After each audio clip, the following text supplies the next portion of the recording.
Hey everybody, this is a piece by Walter Kendall.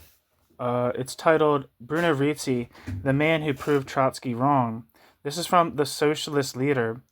It's from Saturday, the 10th of November, 1962.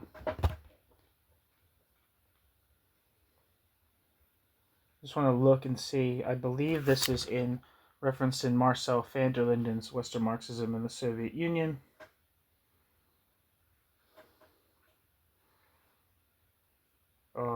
No, that's actually from a later piece. But anyway, here we go. On the 25th of September 1939, Leon Trotsky, founder of the Red Army, with Lenin, chief architect of the Russian Revolution, now in enforced political exile, living in a heavily guarded mansion on the outskirts of Mexico City, under constant threat of assassination by Stalinist agents, found himself thrust forcibly into the last great political battle of his career. In the first round, Trotsky emerged the victor. The second never opened. Acting on instructions from the Russian Communist Party, Mercader, a Stalinist, Raymond Mercader, I can't remember how to say his actual name, a Stalinist agent, now domiciled in Prague, struck Trotsky dead with an ice axe blow to the head before it could begin.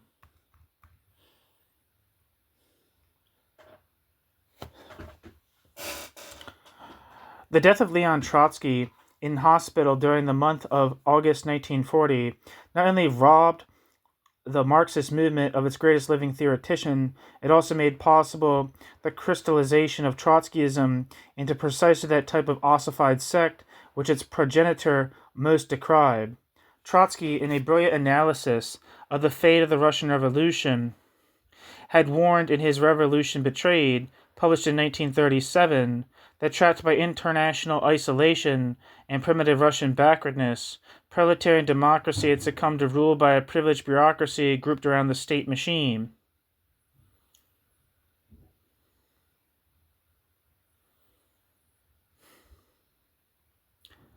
And there's a quote here that's kind of like in big letters. So I'm not sure if this is. I'm pretty sure this is in. I'm not sure if this is in the text, or if like kind of like a I don't know if this is. I think this is. Oh no, it's just a quote. The basis of bureaucratic rule is the poverty of society and objects of consumption. When there are little goods, the purchasers are compelled to stand in line. When the lines are very long, it is necessary to appoint a policeman to keep order. Such is the starting point of the power of the Soviet bureaucracy. The Soviet bureaucracy, quote, knows who is to get something and who is to wait, end quote. Trotsky.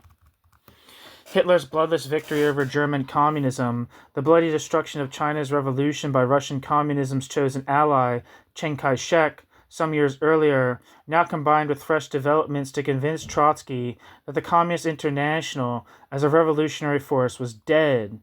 The road to world revolution would lie only through the formation of a new Fourth International, shortly to be born. New section, Campaign of Slander. By 1939, sections of the Trotskyist movement, though small and yet ineffective, existed in all the major countries of the world.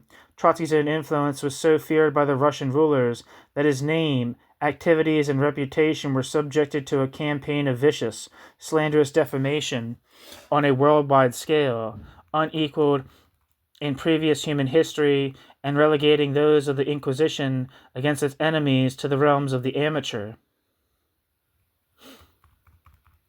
The outbreak of the European War on the 4th of September 1939 brought into physical realization the prophecies of an imminent new world holocaust, which Trotsky and his followers had been making for a whole decade.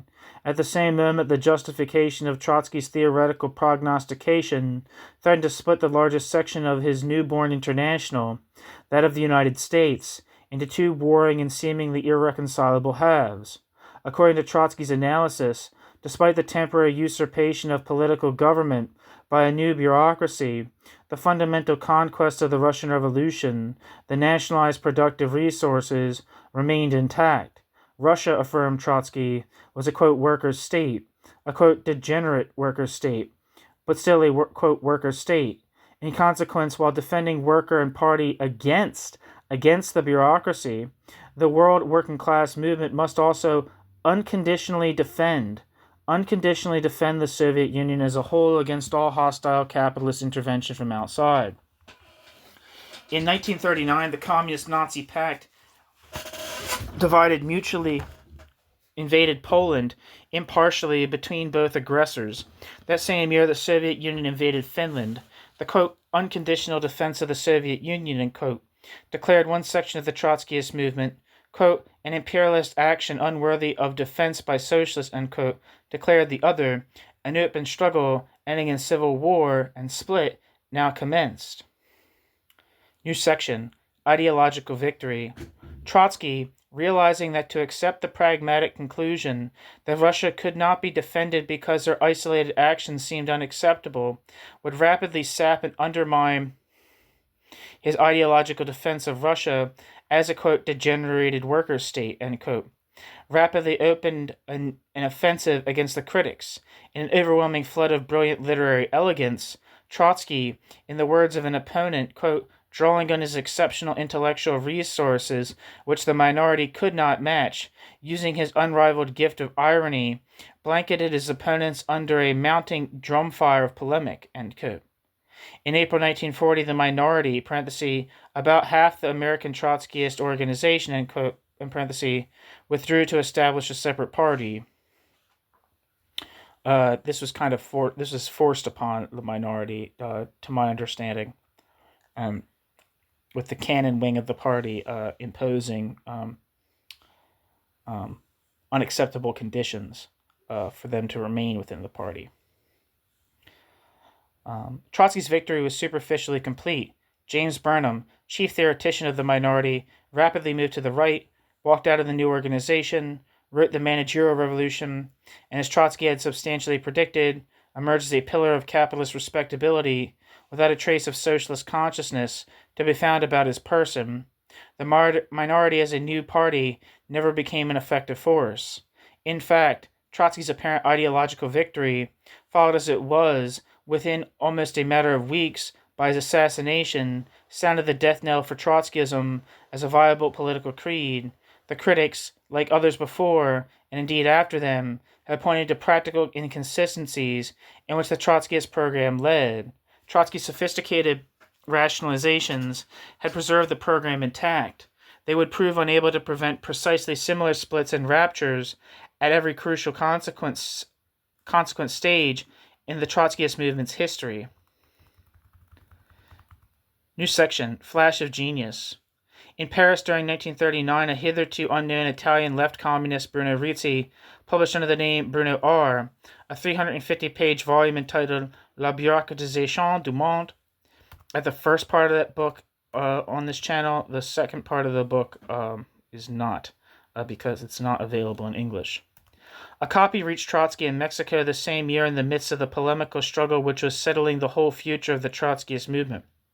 Rizzi, in a breathtaking flash of genius, had opened up an entirely new perspective for the proletarian movement. Trotsky felt the necessity to make mention of Rizzi in the debate.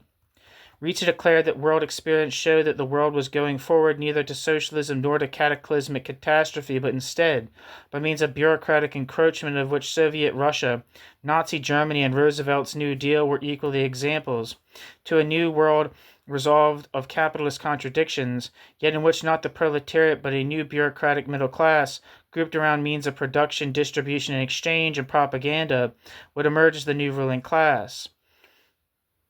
Soviet Russia, declared Rizzi, was not an unfortunate aberration, but an archetype of possible future development. Trotsky passionately refuted Rizzi's thesis, affirming his view of the temporary nature of the Soviet bureaucracy. Quote, if this war provokes, as we firmly believe, a proletarian revolution, it must inevitably lead to the overthrow of bureaucracy in the USSR and the regeneration of Soviet democracy on a far higher economic and cultural basis than in 1918. In that case, the question as to whether the Stalinist bureaucracy was a, quote, class, will automatically be resolved, end quote. New section, Answer of History. Quote, if, however, it is conceded that the present war will provoke not a revolution but a decline of the proletariat, then there remains another alternative, the further decay of monopoly capitalism's further fusion with the state, and the replacement of democracy wherever it still remained, by a totalitarian regime. The inability of the proletariat to take into its hands the leadership of society could actually lead under these conditions to the growth of a new exploiting class from the Bonapartist fascist bureaucracy. This would be, according to all indications, a regime of decline, signaling the end of civilization, end quote. Trotsky, quote, either the Stalin regime is an abhorrent relapse in the process of transforming bourgeois society into a socialist society, or the Stalinist regime is the first stage of a new exploiting society.